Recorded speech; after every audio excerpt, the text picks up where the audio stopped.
á samstöðinni til að ræða. Hérna er það komin Guðmundur Hálfdanarson, prófessor, Ásgeir Torfi Brynjarsson. Eða Ásgeir Brynjar Torfason. Já, það, já. Herriði, takkaði fyrir það. Ritstjóri Vísbendingar og Kristín Helga Gunnarsdóttir, rithöfundur. Og við eigum von á úr Valöll Sirrí Hallgrímsdóttur. En ég get ekki að byrjað á því sem var að gerast í þinginu í morgun. Fylgduð þið með þessu? Eitthvað svona aðeins, já. Já, en sástu þetta sem gerist þarna klukkan 10? Nei, ég gerði það nú ekki, ég las bara um þetta eftir á, sko. Ég er í vinnu ennþá, þannig að ég þarf að sinna henni.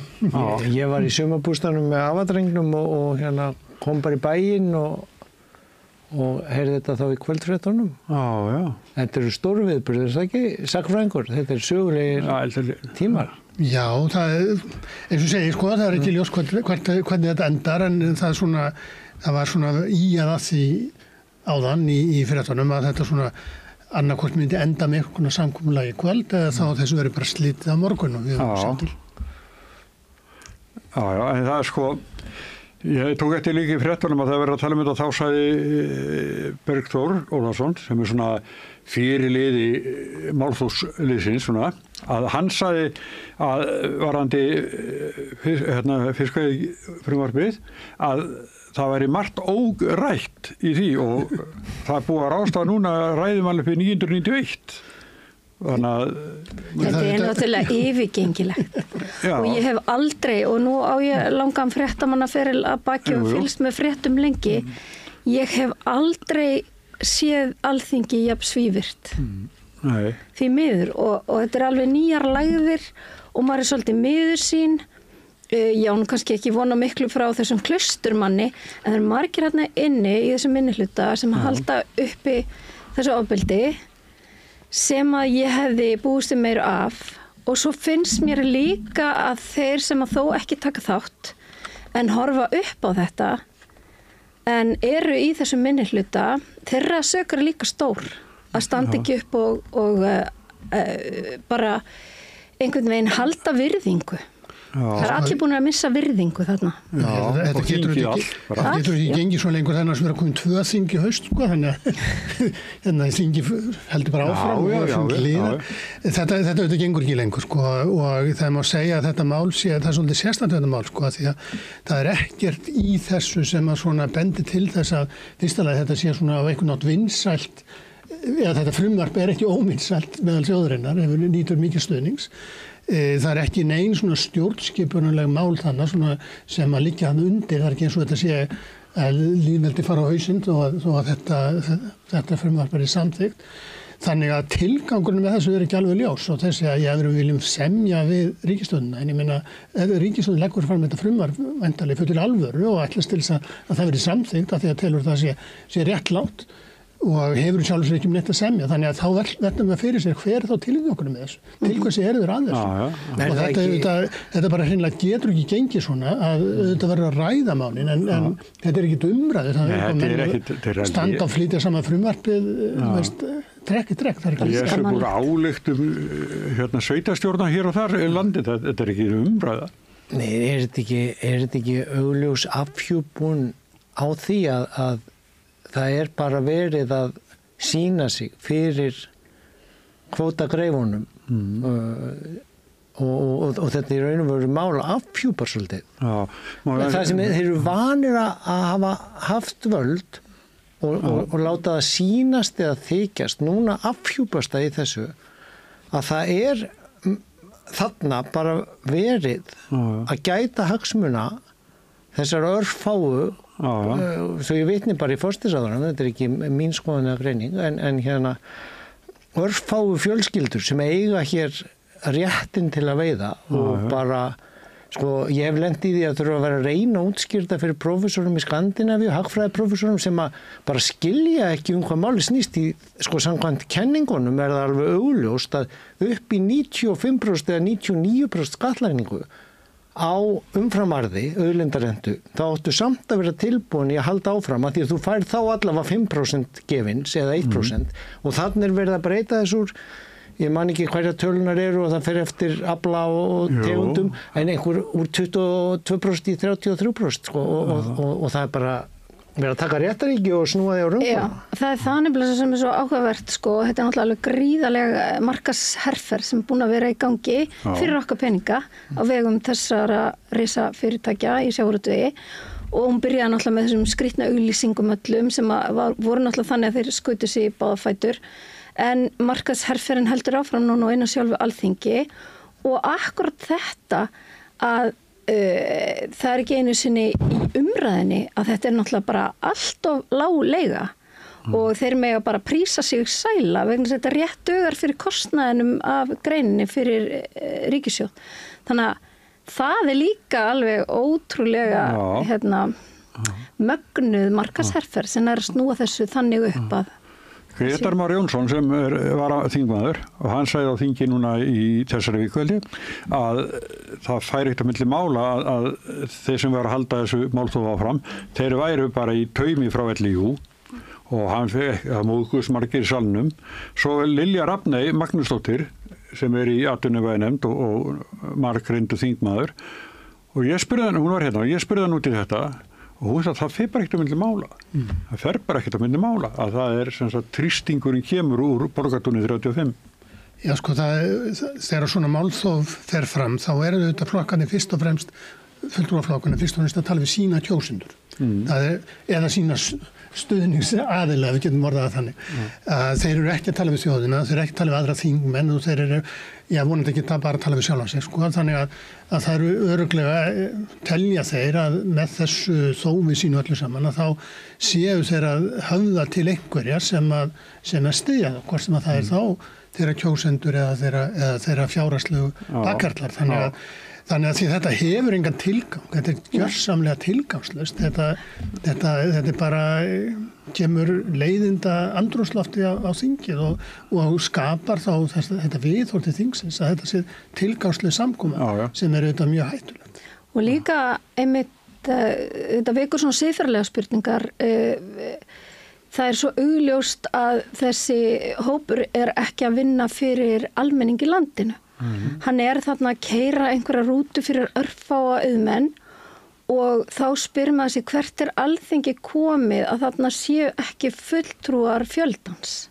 En það var það raunar komið áður, það gleymist en bara í lok síðasta þings kom dómur úr héraði á lagasetningu þingsins og umboðsmaður búinn að taka þá í bakari líka af því að nákvæmlega þarna voru lögfræðingar þessara fámennu ríku hagsmunaaðila inn í þingnefndum að skrifa lög fyrir þjóðina eins og að þingið væri bara svona stimpilsamkoma og þetta það eiginlega í mínum svona heimsfrétta yfirlestri sem ég les nú meira erlenda alþjóðlega fjölmiðla heldur en íslenska að það bara í Bandaríkjum Trump sem hægt að sjá eitthvað álíka á þess að sé að líka þessu saman en það verið að tala núna og útskýra fyrir fólki fiduciary duty sem nú sko hugtak á íslensku umboðsskylda sem að þurfti nú að gefa út smá hver bara fyrir fáeinum árum til að útskýra fyrir fólki á fjármálamarkaði þetta hugtak þegar þú ert að starfa í umboði annara og fara með einhvers konar vald fyrir hönd annara að það þurfti sko hugtakið svo fyrir marga svo óljóst á íslensku að það þurfti að gefa út hver til að skýra það sem ágætt og mjög fínt hver, ég held að mér sé Arion banki hafi staðið útgáfunni af öllum en þar eru pistlar frá siðfræðistofnunar fólki og fleiri minni en sem sagt það sem að gerast í Bandaríkjunum núna verið að útskýra í svona vönduðum fjölmiðlum að þetta hefur verið hinn óskráða regla að þegar þú ert kosin til embættis og ekki bara forstans heldur líka þegar þú ert opinber embættismaður í valdamikil stöðu það var á fyrri tíð Trumps þegar forstjóri FBI sagði af sér eða var rekinn og gaf út svona heilmiklar upplýsingar í framhald af því að þegar þú ert í annarkvort opinberu embætti eða kosin til að leiða eða eins og þarna að þú ert valinn inn á Alþingi Íslendinga til að setja lög fyrir þjóðina að þá ertu þar með ákveðið vald þar sem að þér ber skylda til að taka sko hag þeirra sem þú ert umboðsmaður fyrir fram yfir þína einhagsmuni. Þetta er náttúrulega svakalegt í síðustu ríkisstjórn og þar voru með að segja menn í forystu fyrir stefnumótuna nefndum í málaflokkum þar sem þeir höfðu beina hagsmuni sko. Við urðum verið það í náttúruverndinni en mér fannst eitt gleðilegt í dag við þetta allan hennan horrora því þetta er náttúrulega bara eitthvað horrorsjó og ég yfirleitt búin að vera fyrir talsverðum vonbrigðum með þessar með stefnu þessar ríkisstjórnar til dæmis í varnarmálum og bara í utanríkismálum og auðvitað í náttúruvernd sem er ekki til á dagskrá þessar ríkisstjórnar en þess vegna var ég svo glöð þegar ég heyrði þessa eldræðu Kristrúnar í morgun. Mér fannst hún huguð, málefnaleg og sterk og það var alveg, hún má sko eiga það var komin tími til að segja þetta og fylgja því eftir fara í 71. grein því að það er ekkit hættulegt, það er gert allstar í kringum okkur. En sko, ég held að einn möguleikin ef að reyðan handbremsuna bara 71. greinin, bara stopp að þá komi mjög mikil læti á eftir. En þetta er ekki handbremsa, nefnilega. Ef maður skor hvernig þetta er í nágrannlöndunum, þá er það með þeim hættinum að það er bara ósköp eðlilegt að það er takmarkaður tími til að ræða málefnin.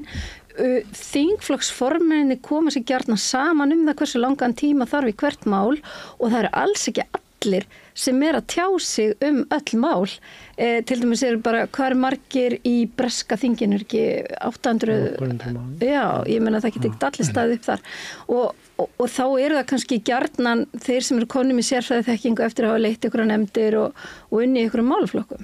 En sko, þetta það er ekki fara fram umræður á Alþingi Íslendinga. Það er ekki verið að ræða neitt, það er að standa nú til þess að reyna tefjamál.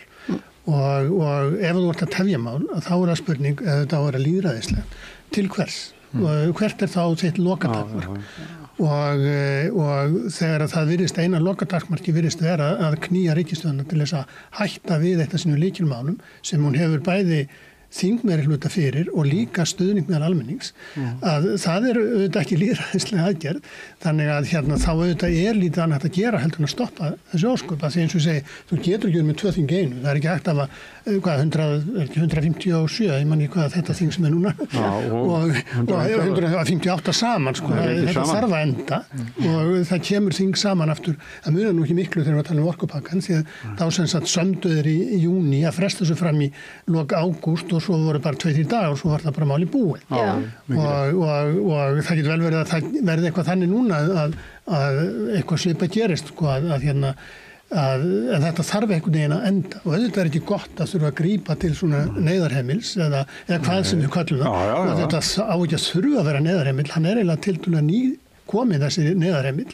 Þetta er ekki nema nokkur ár síðan að þessu var breytt þannig að menn mega bara standa upp endalaust og tala. En er samt ekki eðlilegt að það sé ekki óendanleg umræða í boði. Þú ert að reka fyrirtæki, það er ekki hægt að vera með samtal eitthvað mál sem þarf að taka ákvörðun endalaust. Nei, það er það sem er að þingskapalögunum núna er það að þetta skuli vera hægt af því að þetta er engin tilgangur með þessu. Málsóð voru mögulega áður en þú gast ekki fara út í óendanlega. Núna er þetta bara ekkert sem getur stoppað nema þessi stöðvað með handafn.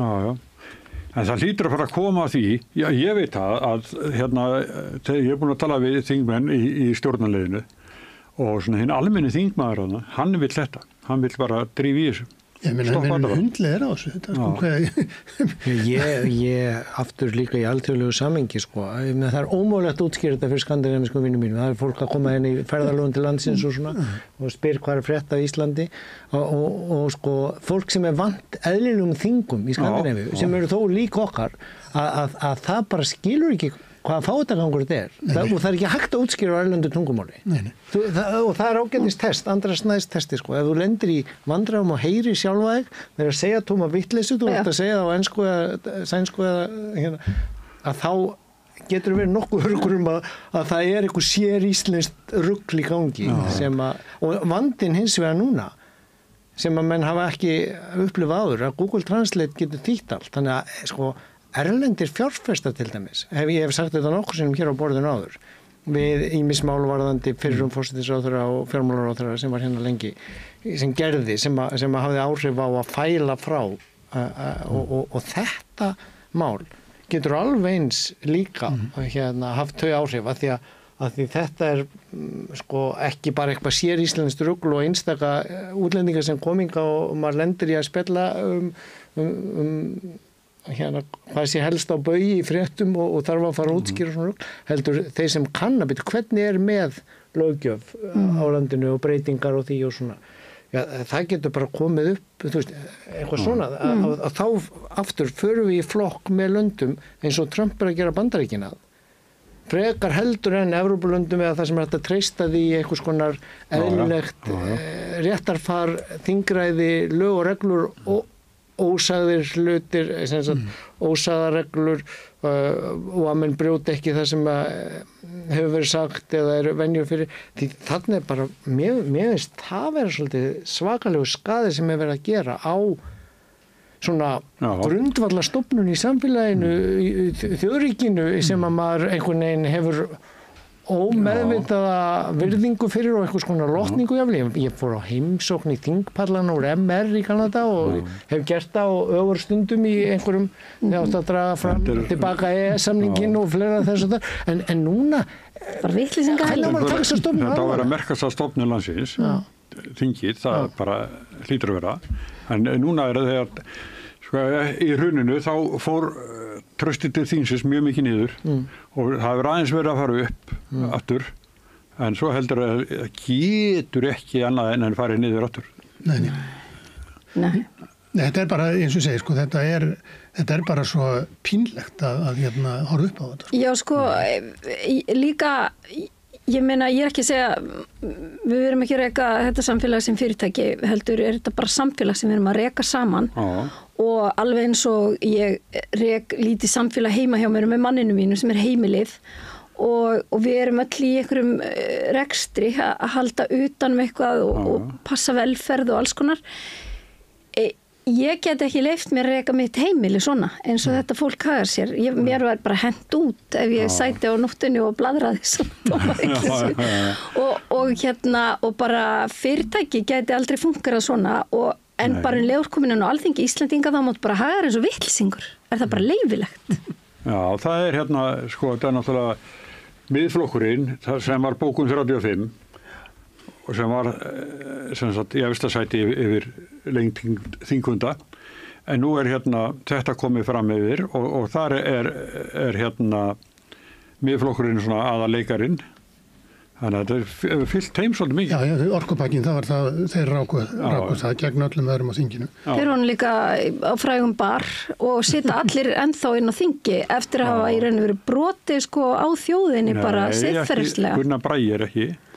Nei, en var það ekki bara eigin vali? Já, jú, kannski. Einhver eru ekki að þingja ekki eigin vali. Já, en ég meina... En mér finnst þetta svolítið gott sem hún sagði ráðan, sko, og ég heyrði það á ensku bara fyrir vikunni í einhverjum, að þetta er sko ofbeldi með orðum.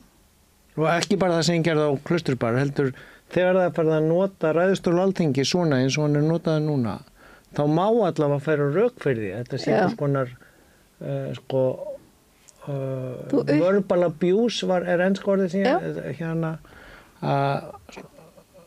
þó að ég sé fyllilega sammála því að menn eigi að hafa málþófsréttin eins og í fjölmiðlamálinu eða einhverjum svona málum þar sem er einmitt gjámilli þings og þjóðar eða hvaða punkt menn vilja nota til að réttlæta það en þetta er svona við erum komin í svolítið ástand finnst mér í heiminum ef maður fyrir aftur í Trump sko, eða ástandi í Bandaríkjunum sem er að hafa áhrifum allan heim að svona óskráðareglur eða heiðursmannasamkomula eða bara svona það sem aldrei hafði verið gert sko, að beitast til dæmis málþófi fyrir bara hagsmuni 20. ríku þjóða 20. ríkustu fjölskyldna landsins einhvern veginn inn á þingi að þá er einhvern veginn það stemmir ekki við hugmyndunum málþóf sko. En að því varst að segja og maður fór að pallana og í MR og svona bara einhverja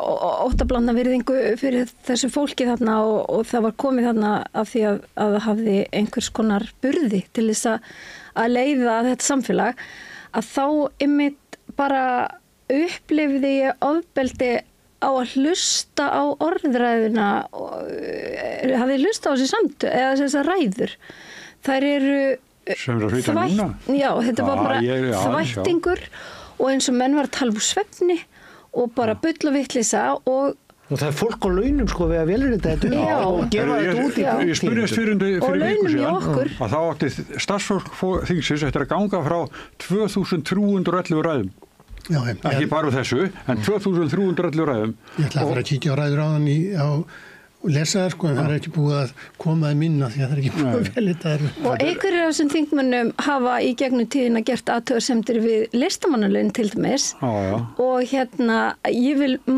mörgum sinnum heldur vera með sko okkar fremstu listamenn á launum heldur en að hafa þetta lið með þennan þvætting uppi endalaust. Já, en það er og fínt að listamenn þá sem væri við að skrifa fengju svona ritaraðastoð til dæmis. Þingmennir fengju það. Einu sinni sagði einhver yfirmaður í þeirri deild sem með ræðurnar að það væri bara einn þingmaður sem kæmi og lesi yfir áður en þeirri byrt. Og það var Össur Skarphéðinsson og bætti svo við að hann er sannlega bestur í íslenskaðum öllum. Svo er annað sem ég var líka velta fyrir mér af því að ég vil ekki kalla neyðarheimil. Mér finnst við að innleiða þennan kúltúr sem er á Norðurlöndunum að það sé takmarkaður ræðutími og að þurfi ekki allir að standa upp, bara þeir sem hafa vita því sem þeir að tala mjög margir hafa bara ekki hundsvita því sem þeir að segja og líka að ef að því að auðvitað verður líka minni hlutin að virka sem aðhald á meiri hlutan en að þá geti minni hlutin vísa til þjóðar ef að þriðjungur þings eins og er ekki í Danmörku þannig að það er þriðjung þings til að vísa málum til þjóðarinnar og þeir hafa þriðjung í þessu þessi möguleiki þeirra en þeir hafa ekki þjóðina. Þeir hafa aldrei gert þetta. Þjóðin myndi auðvitað jarða þetta. En þeir voru nefna Trump að núna er hann sem sagt að setja á eða segis alltaf að setja 50% toll á Brasilíu nema þeir hætti málsóknum gegn Bolsonaro fyrir forseta. En mér finnst þetta svolítið misnotkun á valdi. Já, Trump hefur svona mjög sérstakar hugmyndur hvernig á að beita forsetahaldinu og ég held að það auðvitað eins og Ásgeir kom inn á hérna áðan að það sem hefur verið að gerast í Bandaríkjunum með það og þetta er með svo óskrifuð reglur sem eru svona kannski reyndar er hann líka brjóta að skrifa reglur en það er svona málin en það er bara enginn sem að getur hengt honum fyrir það en að það sem sagt hann hefur alveg óspart nýtt sér sitt embætti til þess að einfallega maka krókinn. Hann einfallega er endalaust að græða á því að vera forseti og beita forsetavaldinu til þess að svona koma sínum svona enga áhugamálum í framkvæmd og það Bolsonaro er auðvitað gamall kunningjans og svona hefur svona svipaðar sakir á sér eins og Trump sjálfur þannig að honum er það mjög þeim var líkt saman. Já, ég meina það er sama ákæran eins og Trump var ákæri fyrir svona minnskosti mjög hliðstæð þannig að en þetta er auðvitað bara hann líka að vera að segja Evrópusambandinu að leggja niður virðisaukaskatt ég vonum ítlaði virðisaukaskatt og hann sem sagt ætlar að nota tolla sem að hann hefur rétt á að beita reyndar ekki alveg ljóst hann hafi allan það rétt sem hann heldur hann hafi en skýt með það að til þess að reyna að fá stjórnvöld yfir landu til að breyta sínum lögum. Þetta er auðvitað fáheyrt og þetta er í sjálfu sér þetta er kannski svolítið svipað eins og þetta málþófsmál á Íslandi þetta er ekki alvari í þessu. Þetta er fullkomlega alvöru laust af því að auðvitað hlýðir Evrópusambandi þess ekki auðvitað breytir Evrópusambandi ekki sínum skattalögum fyrir Trump alveg eins og þetta málþóf breytir því ekki að þessi lög fari í gegn á endan og einhvern veginn. Þannig að til hvers þetta?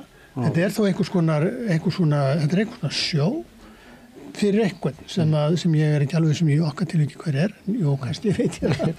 Þær ekki svolítið skynsmismörkin samt, alltaf? Jú, þetta líka leið og þú byrjar að ögra þessum svona siðsemisreglum að þá auðvitað grefur undan sko bara því hvernig fólk tala saman og hvernig fólk umgæst hvert annað og ræðir hlutina. Þannig að svona þessar ósköðu reglur eru oft á tíðum ekki síður mikilvægar heldur en þessu skrifu.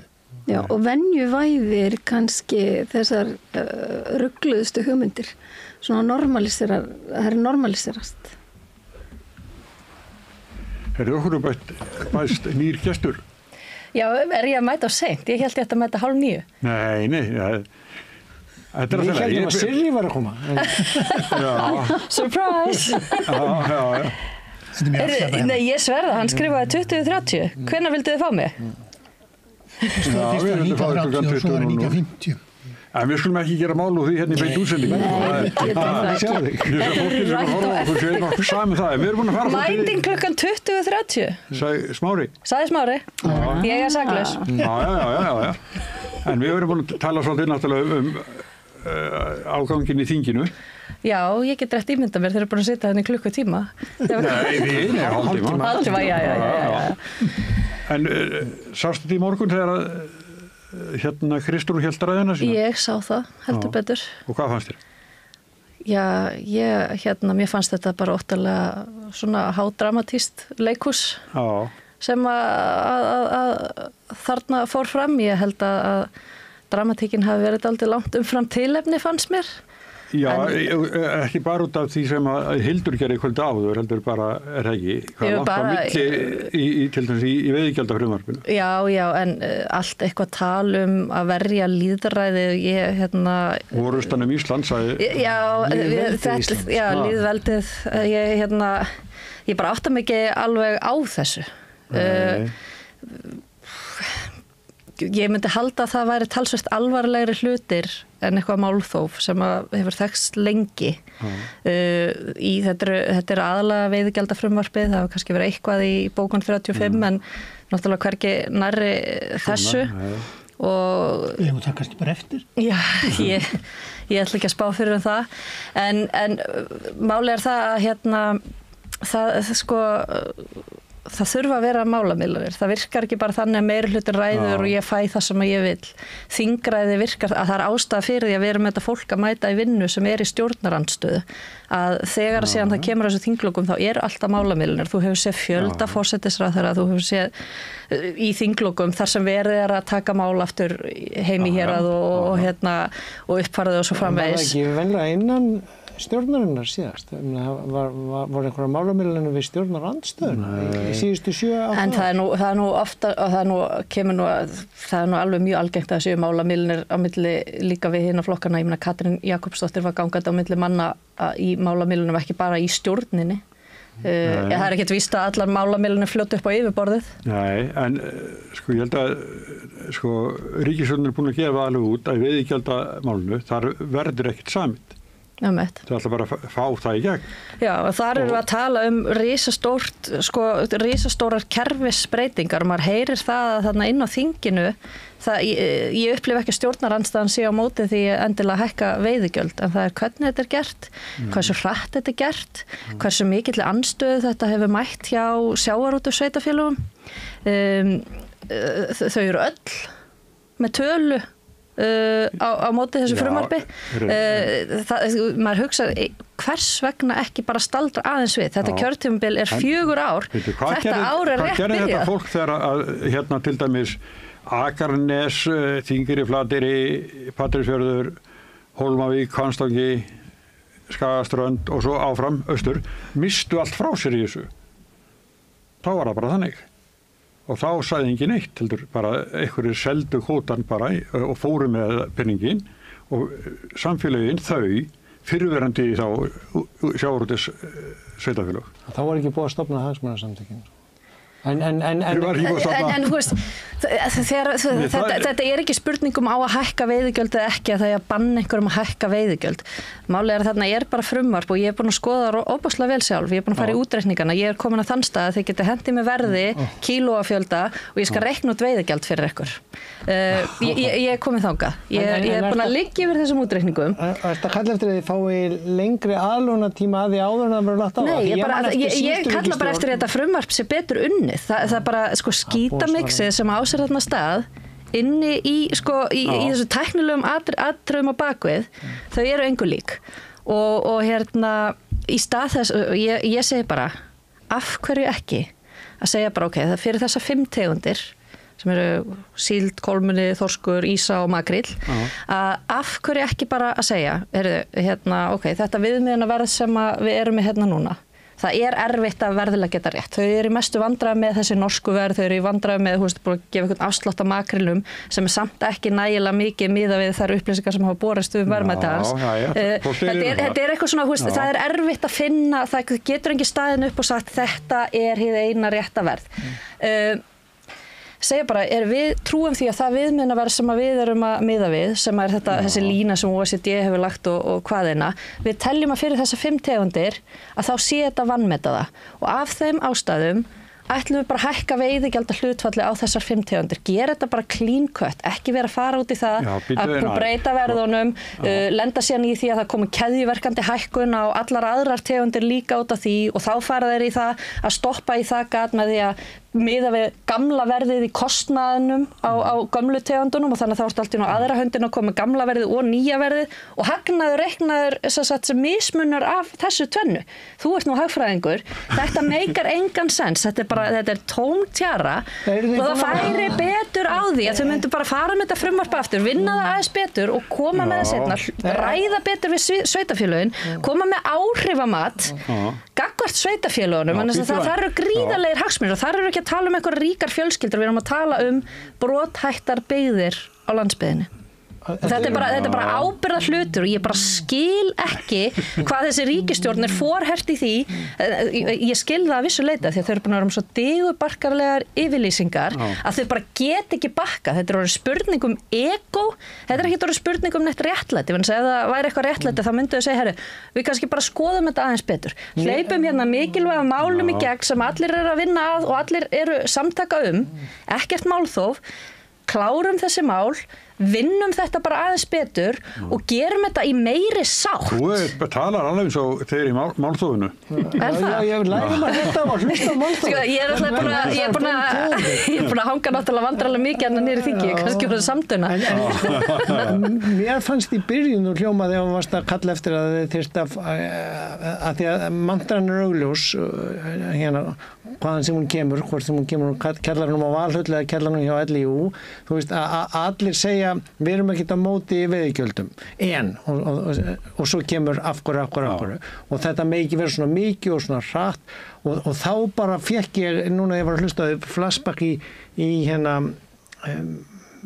frétt frá tíði síðustu ríkisstjórnar, hana síðustu 7 ár, þar sem að ríkisstjórnin stóð fyrir því að það voru milduð áhrifin þegar það komu reglur, hvort sem það komu nú frá Evrópu eða annars staðar á heilsalan fyrir nikotíni fyrir börn, nikotíni í nammiumbúðum sem fór úr því að flytja inn 5 tonn upp í 500 tonn af nikotíndóti fyrir börn og það mátti ekki setja á hann hamlandi reglur að hafa þetta fremstu búðakassana.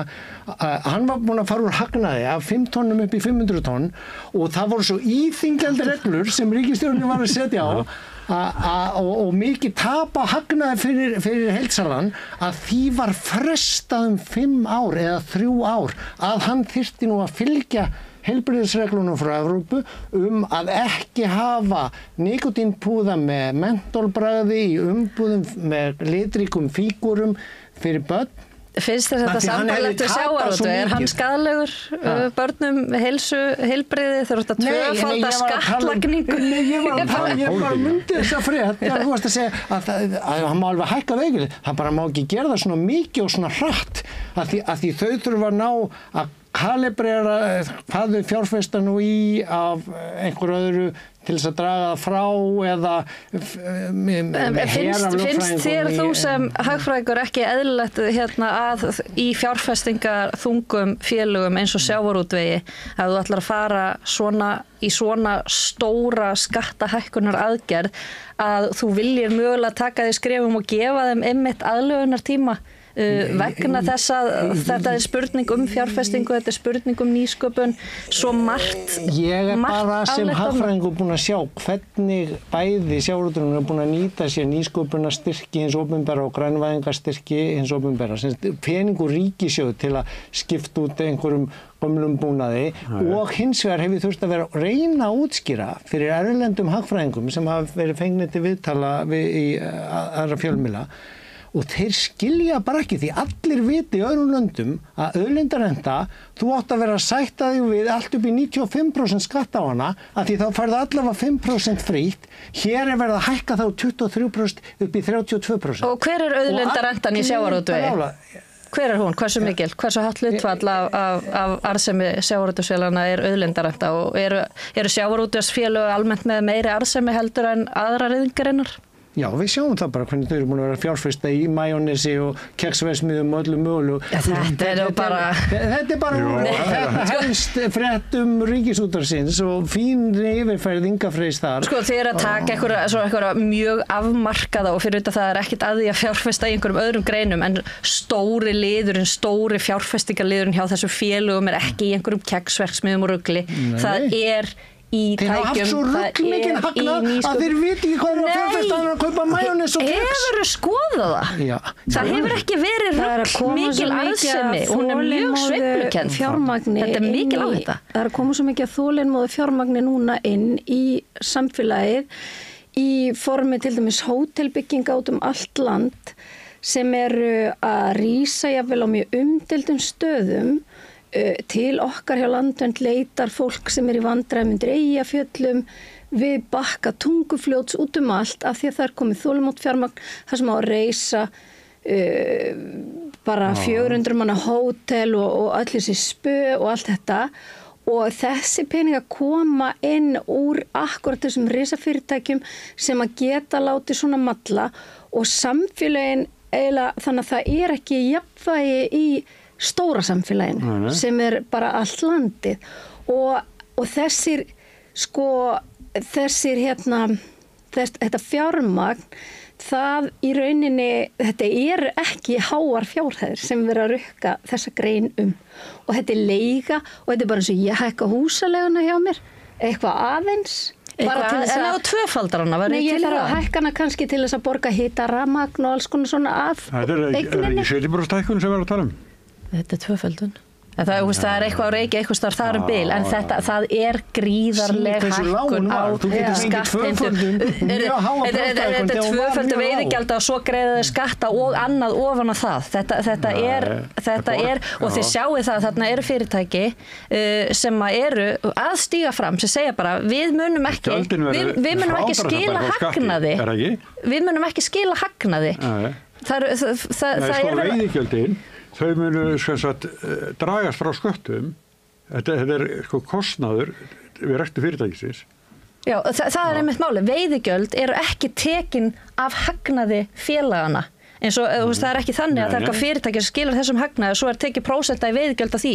Þetta er tekið áður sem því að þessi skattur getur étið upp hagnaðinn og hann getur sett þau í mínus. Það er ólíkt við tekjuskatt. En sko, ég held að þetta mál snúist í sjálf sér, þetta snýst margt sko og það eru greinilega auðvitað að skipta skoðanir frumvarpi sjálft og það virðist vera þannig að meirihluti landsmanna er fylgjandi þessu frumvarpi og samkvæmt skoðanakönnum, og deilum það og meirihluti þingsins er fylgjandi þessu. Það eru öll frumvarp sem eru lögð fram á Alþingi Íslendinga skapa deilur, menn eru ekki sammála þau. Og bara spurningin er svo, er það eðlilegt að hluti þingmanna sem að telur að frumvarpi svo vont ef að það var alltaf þannig að þeir þingmenn þeir þingmennum sem finnst frumvörp vond get bara alltaf stoppað þau og allast til þess að það sé sami. Má ég nefna dæmi slíkt? Útlendingafrumvörpin, hversu oft ég held að það hefur verið lögð fram 5 sinnum og minnihlutinn spyrnti á móti og þau fóru ekki í gegn og það var enginn sem að saka neitt andlýðræðislega tilburði við það. En það var ekki málþóf sem að olli því væntanlega. Ég held oftast hafi verið með útlendingafrumvörpin þegar það var ekki meirhluti fyrir því á þingi af því að hérna stjórnarflokkarnir voru alltaf svo ósammála. Það var nú það held ég sem að stoppa þau frumvörp en ekki og ég held að það sem auðvitað oftast hefur gerst í svona málum þegar er samið svona það bara einfaldlega ekki meirhluti fyrir þeim og útlendingamálin eru bara þannig að það bara afskaplega erfitt að finna nokkur meirhluta í nokkur staðar þannig. Ég held að sé samt alveg miklu algengar að það sé málamiðlanir þrátt fyrir að það sé meirhluti fyrir þeim. Nei, sko málamiðlanir eru innan stjórnar. Það mjög sjaldgæft að þessi málamiðlan á milli síni. Það sjálfstæðan óvarðum í stjórnarandsstöðu. Það bara ráði ekki við það. Til hvers stjórnarandstaðan þá? Til hvers hún þarna? Ef að hún algjörlega áhrifalaus. Hún að berjast fyrir síðan. Það taka þingi í gíslingu. Þetta þingi ekki gíslingu. Ef það er frumvarpið svona svakalega vond og það kemur vantilega ljós að þessi lög eru mjög vond og þá bara græðir sjálfstæðisflokkurinn á því næstu kosningum. Þannig virkar þetta snýst meira atkvæði. Sjálfstæðisflokkur græðir að því næstu kosningum en hvað verður þessar byggðir? Það tjón sem að svona getur valdið ef þetta ekki að vel athuga máli ef að áhrifin á sveitarfélögin og fyrirtækin þar innan og þessi litlu samfélag þar liggja ekki fyrir, þá verða þau áhrif ekki tekið svo glatt tilbaka og samþjöppunin á sér stað. Þau sem, þegar aðrar byggðir urðu fyrir svona áföllum, þá sagði þetta fólk ekki nei. En þú sagði hræðsluáróður, ég verð að staldra við það, eru öll sjávarútvegssveitarfélögin, eru þau öll að stunda eitthvað hræðsluáróður í sínum mótmælum gegn þessu frumvarpi? Ber ekki, það ekki búið að taka tillit til þeirra. Það ekki búið að taka tillit til þeirra og þetta eru öll sjávarútvegssveitarfélögin, samtök sjávarútvegssveitarfélaga, þau eru öll að biðja, þau eru ekki á móti þessu per se, en þau eru að biðja að hér sé hægt á, staldra við og máli sér betur unnið og kalla eftir þessu áhrifamati og að hlusta ekki á þau og láta þess að þau séu bara einhver þriðji aðili vegna þess að þau greiða ekki veiðigjöldin beint. Þetta er bara kjánaskapur og þetta ekki hræðsluáróður með alls konar skoðanir sko. Og bara öll sjávarútvegssveitarfélögin. Já, það bara fjöldi fólk sem býr í öllum þessu sveitarfélögum sem deilir ekkert allt sömu skoðun. Það eðlilega. En stjórnsýslan, en allir sem eru í stjórnsýslunni þar, í sveitarstjórnunum þar, þeir eru bara allir í einhverju, fulltrúar einhverja 5 fjölskyldna. Það sem við erum að segja það? Ég er að segja það hér, en það samt þannig að það þarf ekki að vera einugum meðal íbúa í sveitarfélagunum. Og hann það ekki, ég myndi aldrei fullir það allir íbúar í þessum plássum, en ég að tala sveitarstjórnirnar þarna, þær hafa áhyggjur af því hvaða áhrif þetta muni hafa þeirra tekjur þegar að fleiri milljarðar á ári eru teknir út úr þessum samfélögum, hvaða áhrif mun þetta hafa? En sko, þessi peningar í þessum samfélagum? Nei, það bara snúa öll og haust. Það eins og eftir vinnu og öll í júfi málflutningi. Nei, ég það ekki. Þetta áróðustækni sem ætti að fá velun í mark eða viðskiptaráðs. Að benda á að sveitarfélögin vilji hægja á þessu ferli. Hvaða áróður eru því? Það búið að hóta sveitarstjórnarmönnunum bara eins og var gert hér og þekkt og vita, ég held að sé til skjálfest að sagnfræðingarnir hljóta að fara að vinna upp úr því bráðum. Bara þegar að tiltekið útgerðarfélag í tilteknum bæ í Norðurlandi hótaði bara að leggja næsta bæ í næsta firði í eyði ef að þeir fengi ekki, sko, þú veist,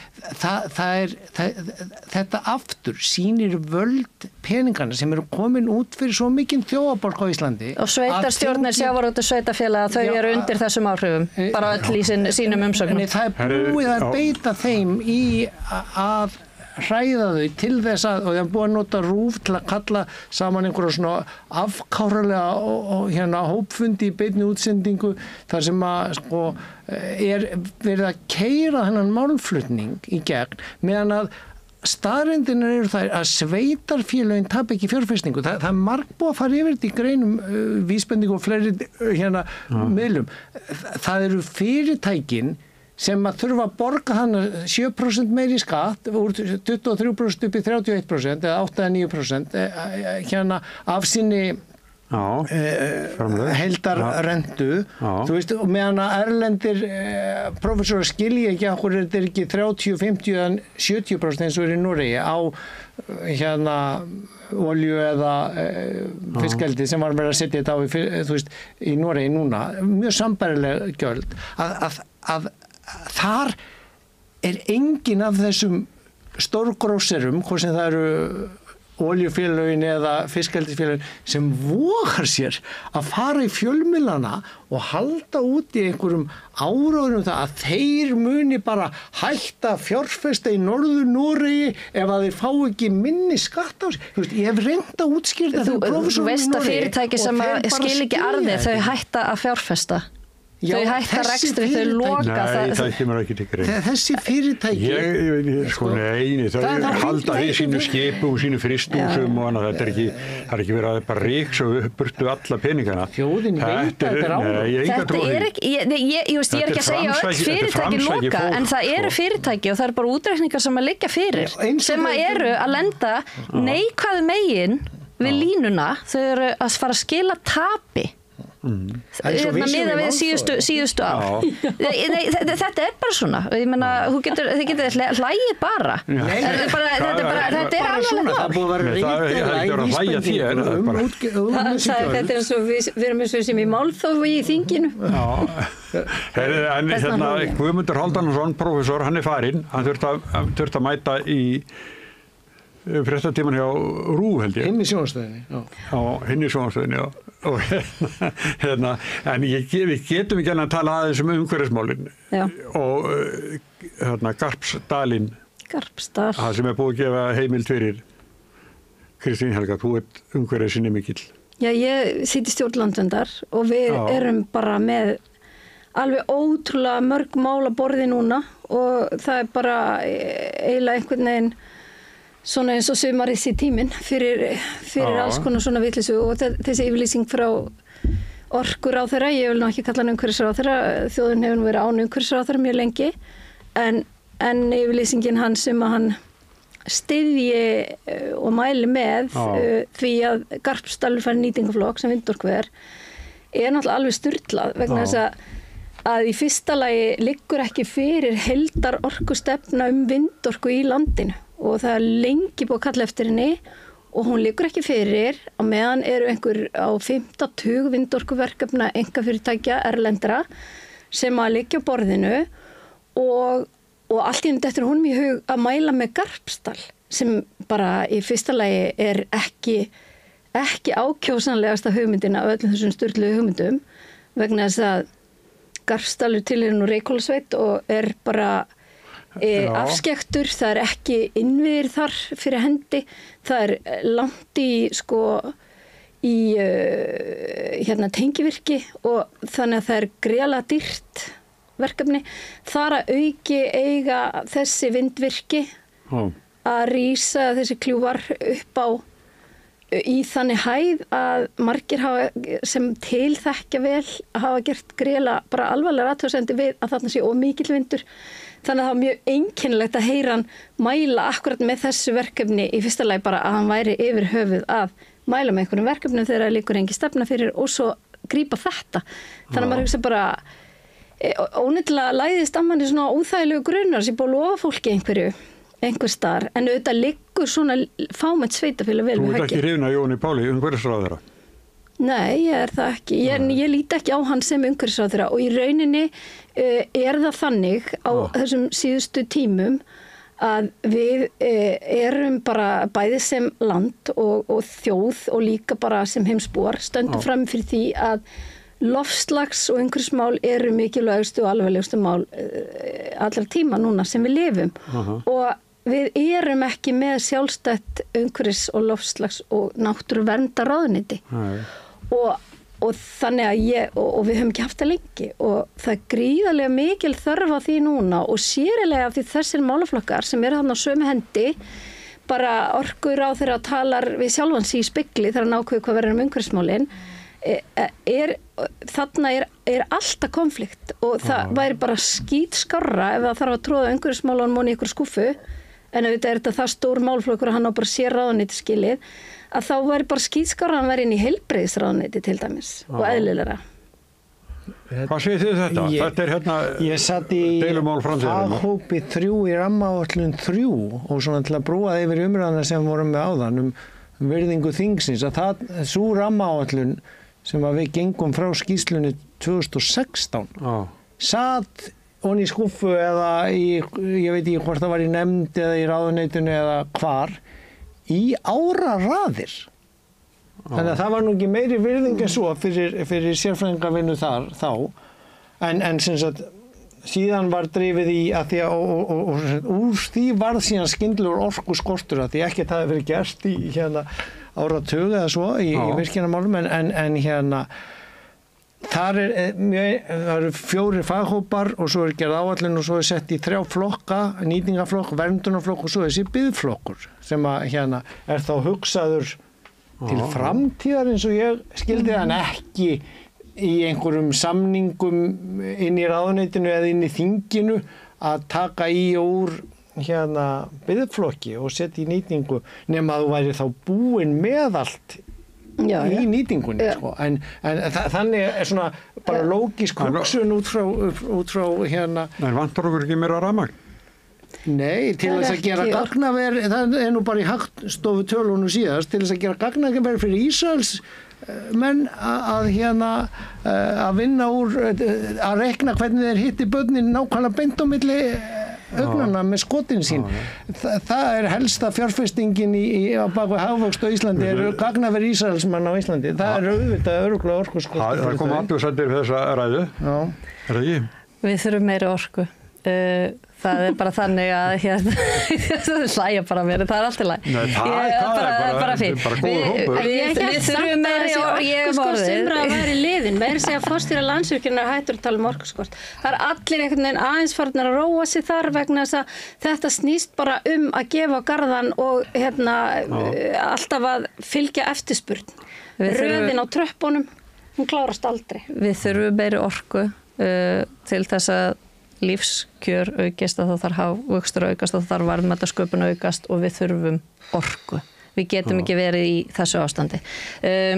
Hvað rammaáætlun varðar af því þú komst inn á hana að þá hef ég bara ekkert verið sérstaklega hrifin af því fyrirkomulag. Þetta er fyrirkomulag sem að svona dálítið tekið frá Noregi eins og það var upphaflega hjá þeim en sko áður en þeir innleituð það að þá, þú átt eftir að elska þetta, að þá hérna var sérstaklega tekið í sundur verndin og orku nýtingar áætlunin. Verndin, það er bara eitthvað sem átt að taka hlut, bara horfa á landið og þú þarf bara að taka upplýst ákvörðun hvað þú vilt vernda og hversu langt á að ganga í þeim efnum. Það er bara eitthvað sem á að liggja til grundvallar og svo ferðu í það að meta virkjunarkosti. Að vera með þetta svona saman, það kallar bara á einhver hrossakaup þar sem að það er verið að nota vendu þennan, virkjum þennan og þá fyrir þessi vend og þá verður pólitík inn í ákvörðunum. Ákvörðunin byggir þá ekki lengur á því bara, það eru hérna góðar ástæður fyrir því að vernda þetta. Þetta verður hrossakaup. Og þess vegna, ef ég réði einhverju hér, þá myndi ég slíta þetta tvent alveg í sundur. Við verðum að fara að hætta þessu. Því ég er á eftir við hættum, þá er það Gunnar Smári og gestur hans er Páll Hjálmtínsson. Þannig að það er þessi tekur dagskrán heldur áfram. En ég er hérna þekktur fyrir að rugla saman nöfnum. Ég veit að Guðmundur Halldórsson er farinn. og Kristín Helga Gunnarsdóttir situr þarna og svo er það blessakaldin Ásgeir Brynjar Torfason. Þú manst ekkert hvað ég heiti? Nei, ég maður ekki. Andrea Sigurðardóttir. Andrea, já, ég var að reyna að googla þið hérna svona, og blaðamaður Morgunblaðinu. Blaðamaður Morgunblaðinu. Að mér, sko, þegar við Smári vorum að undirbúið að þá var allt önnur kona sem ég átti von á hérna, sko. En ég sá því þetta kannski átti ég að vera hjá honum. Hann sendi mér skilabóð að koma 2030. Hann bara heima að hlusta á okkur. Já. En er þetta ekki búið að vera bara gaman? Æðislegt. Við fórum ekki í Hvammsvirkjun, en við gerum það bara næst. Já. Og þú var að hlusta á byrjunina, hvernig þú voru búin að hitta upp fyrir þetta. Já. Svo kem ég var þetta allt bara svona rosalega lágstemt og allir rosa sammála og svo kom ég bara Andrea, þú verður svo spælt að hafa ekki verið í fyrripartin.